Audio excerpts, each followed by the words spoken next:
And it's on. Hello and welcome everybody. This is Kubernetes SIG API Machinery. Bi-weekly meeting today is November 29th, probably the previous to last meeting of the year for many of us. And we have a nice agenda today with a couple of topics. So without further delay, why don't we get into that? So the first one is from Ben, sorry. Yeah, I can take that one. Okay. If you don't mind. Okay, so I would like to start by just saying a few words about the document we have created, especially for people that haven't had a chance to read it. Oh, thanks for sharing this document. So the document you can see here describes a potential implementation of a mechanism that allows controlling behavior in client Go. And the main motivation for a change here is to limit impact if something goes wrong. So we would like to have a way to enable specific functionalities in the library, but initially only for a small number of components, just to try them out before releasing. In addition to that, we want to be able to disable faulty code in Client Go, but ideally without changing the binary that uses it. So for example, via environment variables or perhaps command line options. So the main idea presented in this document is to use an already existing feature gate mechanism in Cube. And the first step is just to add a default implementation to the library, which allows setting features only from environment variables. And this implementation will be primarily used by third-party components, but for Cube components, we'd like to have a way to replace the implementation so that Client Go features can be composed with other features and exposed through command line options. The next step you will find is in this document is to define a global variable. And that global variable will be used by Client Go to read the state of features. An alternative solution would be to inject the implementation as a dependency to the library. And you will find a description of that solution at the end of the document. Now, during the initial implementation, it turned out that Client Go cannot reference feature gate types defined in the component base repository because the component-based repository is meant to be used only by Cube components such as KCM or scheduler. So it seems that we have at least 3 options to solve this issue. So we could move the types from component-based to an already existing repository. And this document proposes to move the types to the API machinery. The second option would be to copy the types to Client Go and create a mapper that would translate between the types defined in the component base and the types defined in Client Go. You will also find a description of this option in this document. And finally, the third option would be to create a new repository and moved the types there. And it looks like actually this is the most controversial part of this proposal. So it seems that there are people that like moving the definitions to the API machinery, and there are people that like the other options. So hopefully we can settle on something together. So back to, so what do you think? Which option should we use? And yeah, is there anything wrong with moving the types to the API machinery repository? So I've got some thoughts. Oh, I see. There's a hand button. I'll let Stefan go first. Yeah, I just want to add something. So to clarify, it's not about moving gates, right? It's types. It's like Yes. 100 lines of, I don't know, one interface and 3 structs or something like that. The types which make a feature gate today. The gates will stay where they are.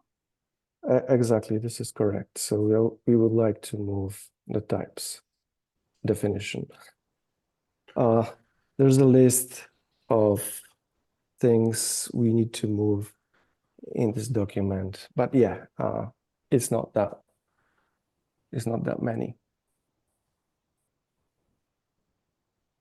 So when we consider moving something, there are a couple choices that we're making by doing that, right? One is, how do we decide what things can and cannot be moved, right? So we have said no to things moving into to API machinery before, and it makes a depth tree easier. Isn't just an instant no, but it also is worthy of consideration of why this one and not another one. So for instance, we didn't move a speedy protocol in there. Other things we have to consider are the movement that we actually want to make. So if we look and say, we have looked and said, feature gates are valuable enough that if we can find a way to use them inside of libraries, we would find it useful to include them in, say, many Kubernetes SIGs projects. That would be something where you'd look and say, okay, if that's a movement that I want to make eventually, then I'm looking at whether I take a 20-line adapter to start, not have any impact, and then actually do the move that I want and refactor all the code once. Or do I push down into API machinery because it's convenient for my immediate need, and then know that I'm going to have a second refactor later to save a 20-line adapter? Worthy of consideration, right? And so outlining why feature gates would be different, what would be included for other things that want to get pushed down into API machinery, and then where we actually see this going, I think will make the choice more apparent, right? Because ultimately the adapter isn't that bad. So I think the adapter is ugly. That's my personal opinion. It's not a blocker. It's not nice because you have to re-implement where you have to map the types. Like you cannot just implement. It's more than that. But David, what I hear, so we could move it into API machinery, right, as proposed. We could create another staging repo, whatever the name is.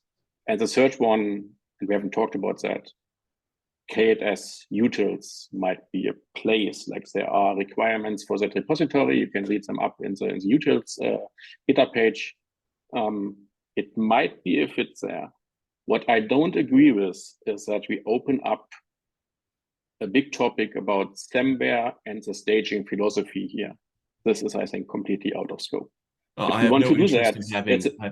have no interest in having a semvered staging repo.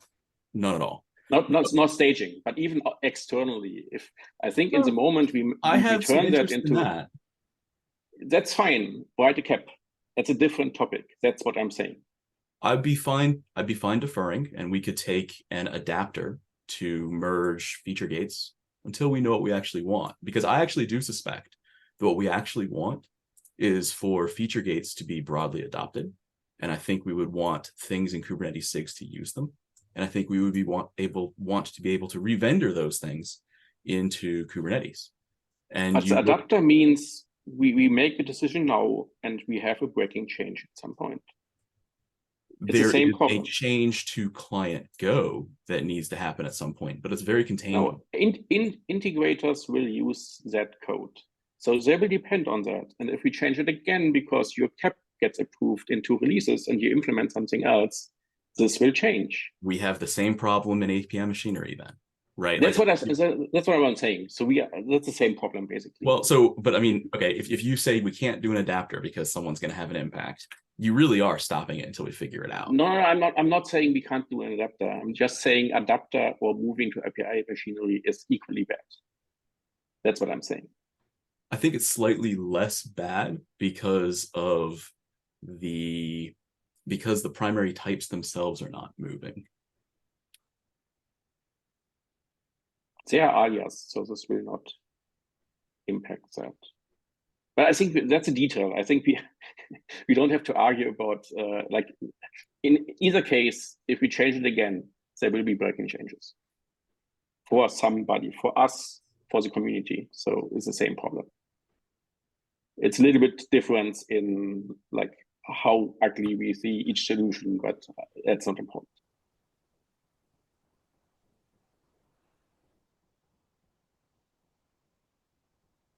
I think that the judgment of which level of refactor is worse is notable and likely important. I expect it's very similar.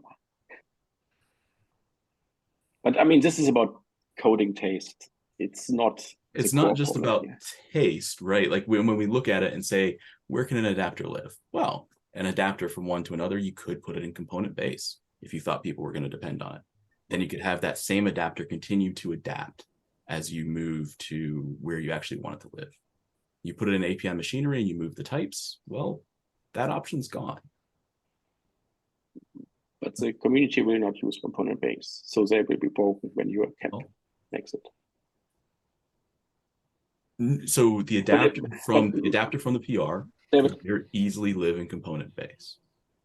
I agree. I think we are not far from each other, but maybe let me try to summarize. I think what you are talking about, basically adapter versus moving to API machinery, right? This is the question we have to answer. Because this could be a quick meeting or a quick part of the meeting. If you agree on this question. I think it's a notable choice now, because if we agree to go with an adapter, I think that the existing PR is ready to go. It was merge ready when it was done. It needed a regeneration, right? It effectively did the wiring. It allowed for overrides. It had mvar by default. It wired into the existing feature gates with their metrics and with the command line tools, and it had correct help, had everything we needed. If we choose to move to API machinery, I would like to understand what we're going to do next. What first, all those initial questions, like why is it valid to move there and other things aren't? What else would go with it? What would we do with another refactor? If we choose to create a new repo, we also have to answer those questions. If we choose to say an adapter is okay, that's possible composition. There was one from benluddy that had everything except a regen. Don't know if it's linked here. Then we can move ahead with this week. So can we maybe ask around everybody who's here and has opinions? Sure.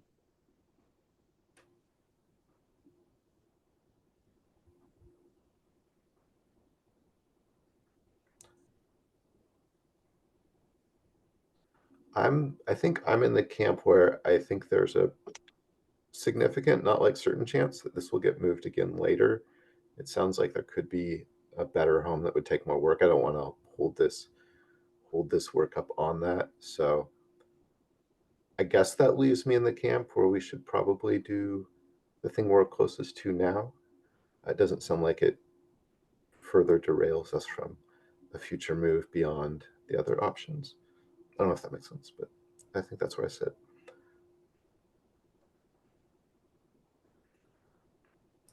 Other opinions? Maybe another question. Do we have in back of mind or at top of mind an idea of the second place we're going to want to introduce feature gates that don't currently have feature gates in some other library that we own? A couple stand out. One is the structured diff merge. If we look at it, the feedback we got at KubeCon, I think leaves us in a spot where we'll be considering adding new sorts of parsing methods, new kinds of metadata, and potentially a new way to handle updates versus patches. And that would mean a spot where we would want a gate down in a dependent library that we would then vendor in and be able to compose of what we have. Joe, you're a little more familiar with that actual code that we need to change, but that's top of mind for me. Yeah, that one seems like a candidate. I can imagine a couple ways to do it, but having a library that we could depend on seems like only to improve the situation. I'm trying to think of other cases too, but yeah, that's one of the biggest ones we have. Another one that comes up, also a Kubernetes SIGs project, is the CSI secret driver. There are changes that we're currently doing there that are going to be, I think, just changed, or maybe changed with flag with the controllers that are going to be present. Having a feature gate there would give us the ability to control that one as well. That one we do not revendor. So technically that one would be able to use something like API Machinery versus structured merge diff, which could not. Yeah.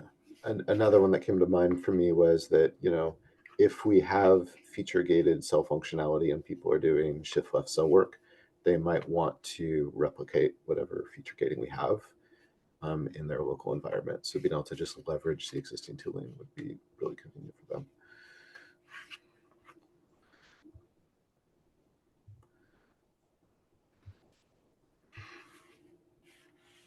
So what I'm hearing, does that sort of answer the question, Ben? Like, I don't think it's purely theoretical of like, well, where else would you use this where it would matter where it lives?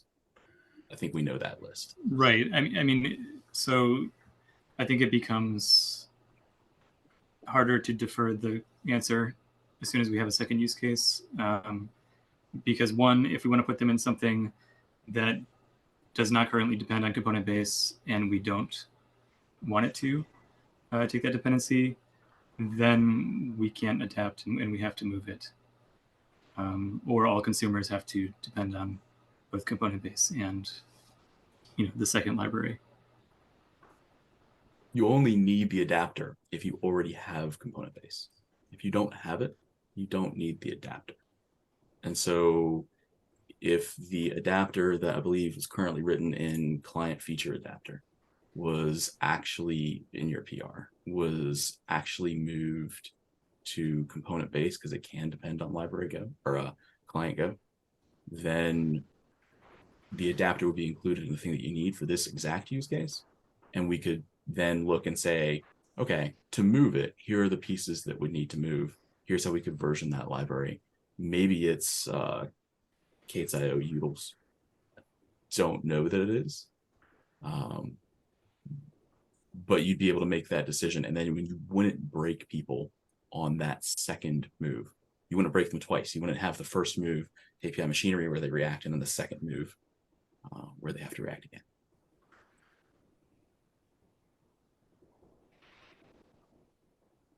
so to be clear, David, your concern is libraries which don't vendor Kube because we vendor them in ourselves, right? This is basically what you want to solve as well. That's certainly one case, right? And it's one and where utils would do that.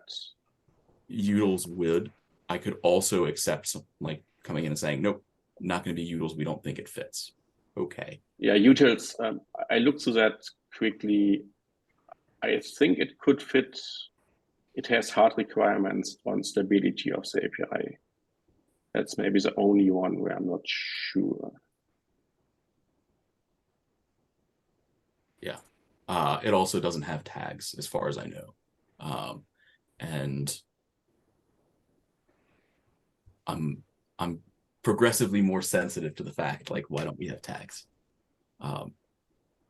So what I'm hearing, nobody objects to an adapter. Is this correct? For the short-term change to unblock. I'd be happy to see it. Okay. And the other topic, I mean, utils, if utils is a thing, and I think Tim is the one who owns that, basically. Is correct? Tim Hawkins? Tim watches independently. it post. I mean, yeah, there are other approvers. I think technically I'm an approver on there. I very rarely make changes. But my understanding, at least when we made this, is that we didn't have tags or versions on it. I'd be happy to see us develop those, but I am sensitive to us not having it, if that makes sense. Tags in the sense of versioning, or what do you mean? Yeah, because you have to have a release tag to be able to depend on it, and I think we do want one. Maybe we're ready to put him on here. We could ask Tim. He might be interested. Yeah. So, but I don't want to hold up Exactly. I don't want to see that we block getting a solution short term now by starting a conversation about utils. But I would like to see a utils conversation in parallel or afterwards. I'd be very happy with that.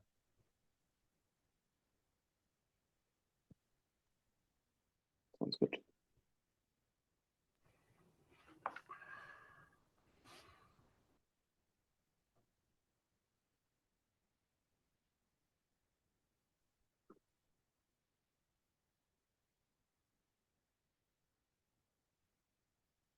Maybe a start, Ben or Lucas. Would you create a PR against utils just to start a conversation in parallel to the short-term solution with the adapter? Great. I just want to be sure we understand. I'd be very happy to see a PR open against client Go, bringing back the adapter PR considered for merge. Yes. Yes. That's step one. Excellent. Yes. And then we can figure out step two, start a conversation. Excellent. Yeah, that sounds good to me.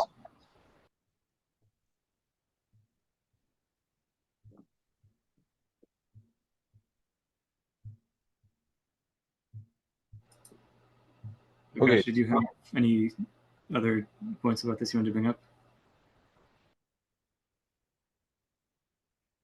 I was going to ask the same.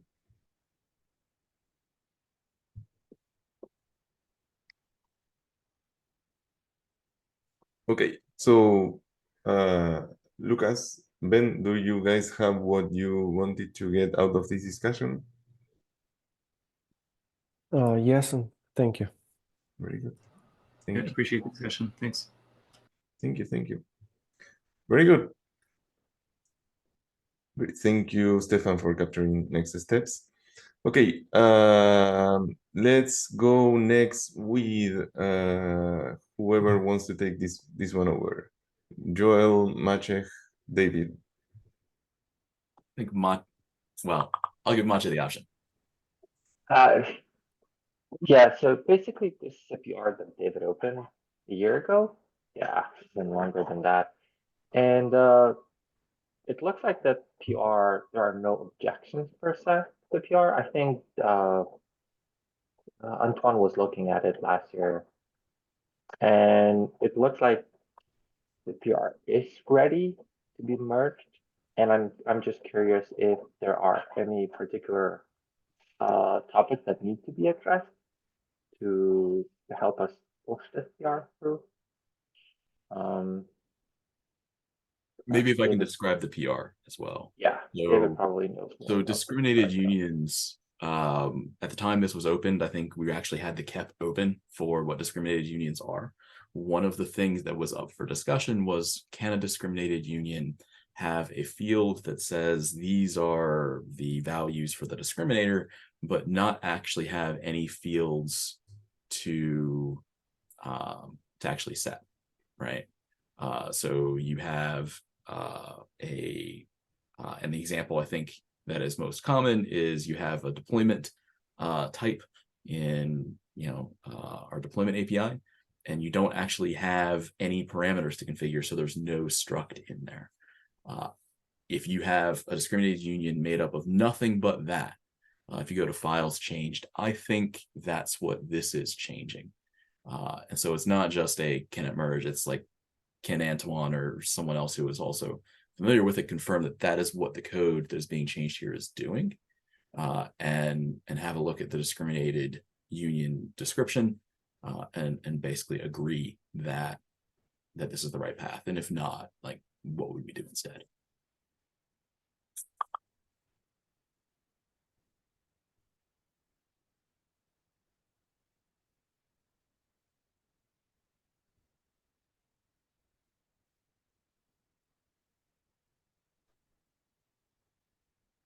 I guess I will pick Joe, not quite at random. You don't have to agree to the PR now, but like in concept, does that description make sense? Yeah, I think this makes sense. I was reading up on the KEP earlier today just because I had not been tracking this back when it had originally happened. I'm a little lost on like where things are in terms of like SSA integration with this feature, but other than that, So I don't think I think that's mostly like add-on, right? Or does it even matter?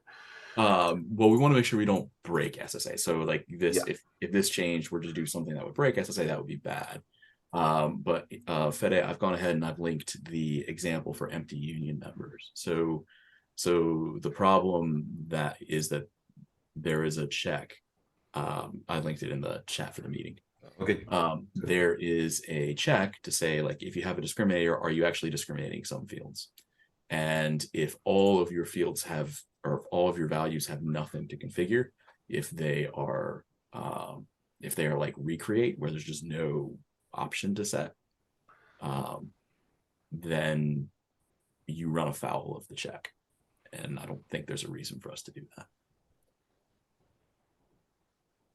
So I can add the example to the PR description to make it easier to review, but it'd be nice to try to reach resolution before the Christmas holiday, if that's possible. Sounds great. I can do a pass on the actual code and make sure I'm happy with that, but I don't really have any concerns with the idea. Okay.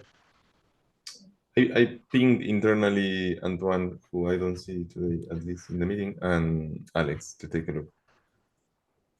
Okay, cool. And if anyone, I'm just trying to think, like, everyone who knows the SSA stuff really well, I think those are the two that are most, but, you know, like Stefan, if you want to have a look. I don't know how much you're still in generators and Cube Open API, but. How much time do we have to merge it? Well, we do. I mean, I won't rush it. Just saying, I would very much appreciate by the Christmas break. That's good. Very good. Okay, and let's move to the last one today, which is Mo or Nilek. I don't know who wants to take this one. Nilek, you want to take it? I think you wrote most of this doc. Sorry? You want to take it? You wrote most of the doc, so. Sure. I think what we discussed in the last meeting was that we wanted to sort of consolidate what our options do we have and some of the other potential solution that came out from the KubeCon discussion that Mo and you guys had probably. So we try to consolidate that in a single doc, essentially what SVM is and you know how it is being implemented. So I think the first thing the doc talks about that. So like what we are trying to do with storage version migrator, and having that in mind, or having the core function of it in mind, what can we do when we want to move that into the entry? So if we can scroll down, right, there is like two potential solutions that we can just use. The first is like the paginated list that we had, and this is like the current implementation as well, that out of tree SVM has currently. But of course we have the memory potential memory issues with that.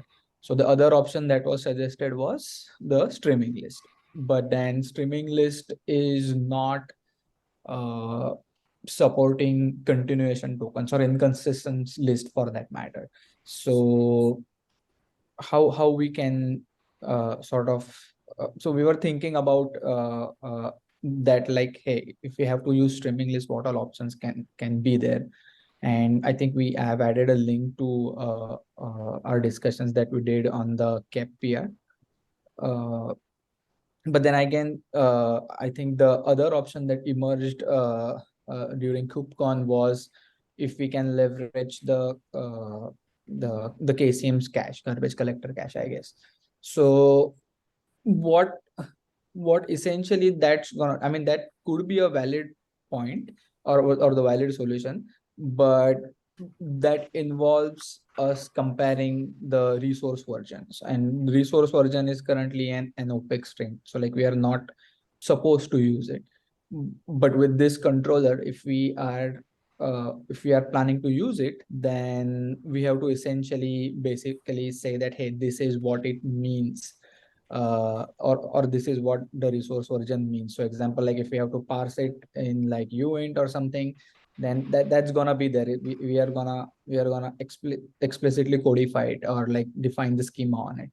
So that's what this docs talk about, and just give I mean highlight about. So what, how we should do it, and what makes sense, kind of. That's what we want to discuss here. So walking through the algorithm, right? Like the storage version migration controller would see an instance has appeared that has not started its migration. It would say, okay, there's a request to migrate all of secrets. And so I am going to do a tiny list, live list of secrets to get back a resource version for that particular resource. And then it would say, is the cache that we have for the kube controller manager, the overall cache, most likely the one created for garbage collection, which caches metadata about everything, is that cache at least at this level, which requires the ability to do a comparison? And if so, it would do a list on the cache to make a copy of, I need to touch all of these, and then just start burning down the list, deleting a missing one. That's the algorithm that's being proposed?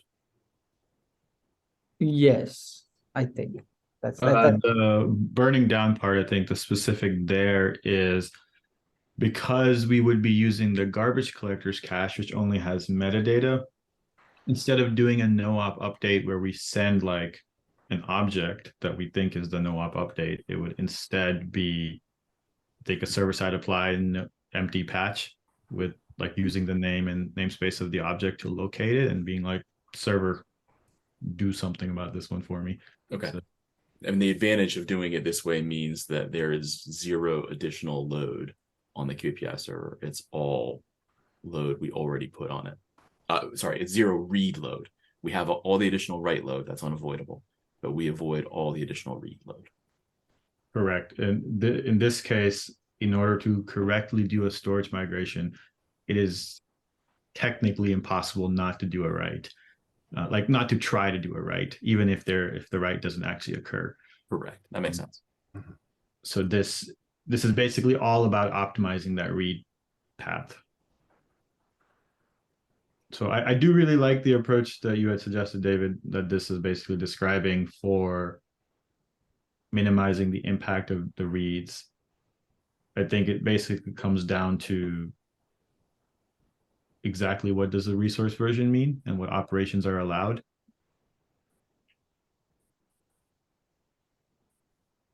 I am still of the opinion that it's an int and we can't change it. Yeah, so I think it's a uint, right? Not an int. Just I'm being real specific here. I think I'd be generous. I think I would be generous, and I'd say our choice is between int64 and big int. Okay, that's fair. When you say big int, do you mean any sized big int? Is there a specific limit? I don't know that I have an opinion about an absolute limit existing. I'm not sure whether Joe does or Stefan. I mean, etcd does have a limit. I don't know if we want to extend that up to this layer. Systems that's, I remember there was one proposal of a system that basically was going to skip large numbers and go up into very high numbers of resource versions really fast. I can't remember what it was for. I didn't love that because it looked like it could like pop out of like range a lot faster from etcd, but I don't know. It was for Cockroach, I believe. Yes, it was going to have a theoretical limit measured in years. Yeah. Before it broke in 64. But I don't believe that prototype actually went anywhere. I think I'm a little biased towards int64 just to like keep everything consistent. I'm worried that people might already be doing that.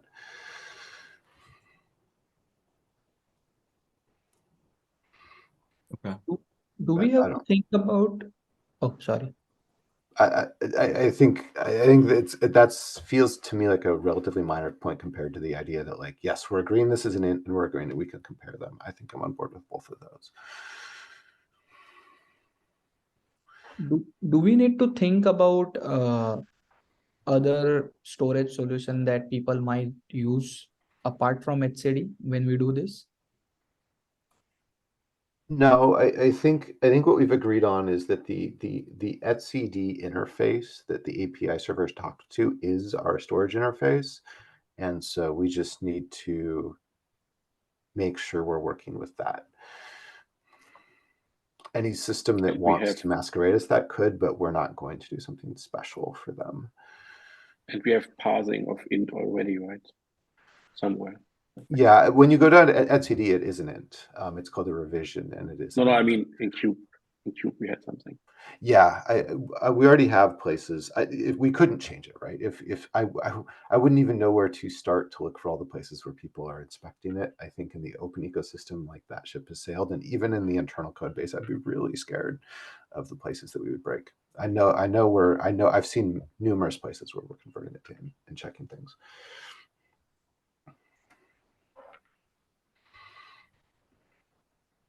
I think we had kept open before. I'd be happy to reopen that to make this change official. It would have been a position statement. Maybe we didn't have it open.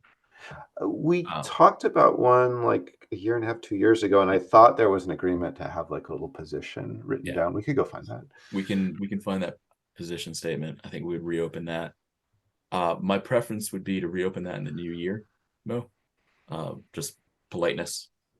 I mean, reopen now, but not merge until sometime in the new year to give people time to comment, just recognizing that a lot of people take vacation. Oh, yeah, that's totally fine. I don't really want to do work right now either.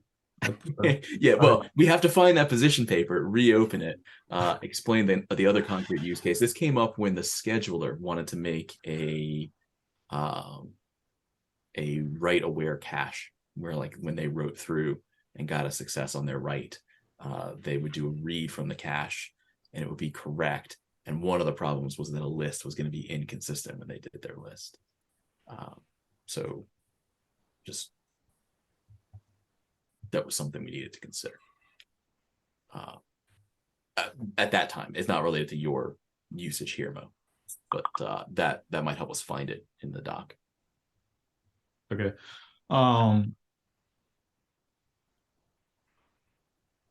What factors are we going to use to decide on the size of the integer? Like, I think, Joe, you had mentioned that there's probably not only people that are parsing it as an integer, but also parsing it assuming it fits into a 64-bit. Yeah, I think my main goal is to make sure that we're reasonably aligned with etcd's revision number, because that really does matter. Right, like, you could imagine, like, if for any reason somebody had data in another system and wanted to migrate it between etcds somehow, like, having incompatible number sets or ranges might be a problem. So I wouldn't be very excited about going beyond that, and I can't think of a reason why you'd need to. So that's kind of like, if we're going to diverge from that, I'd be really interested in why. Yeah. I don't necessarily care. I just want to be very sure about whatever we write down.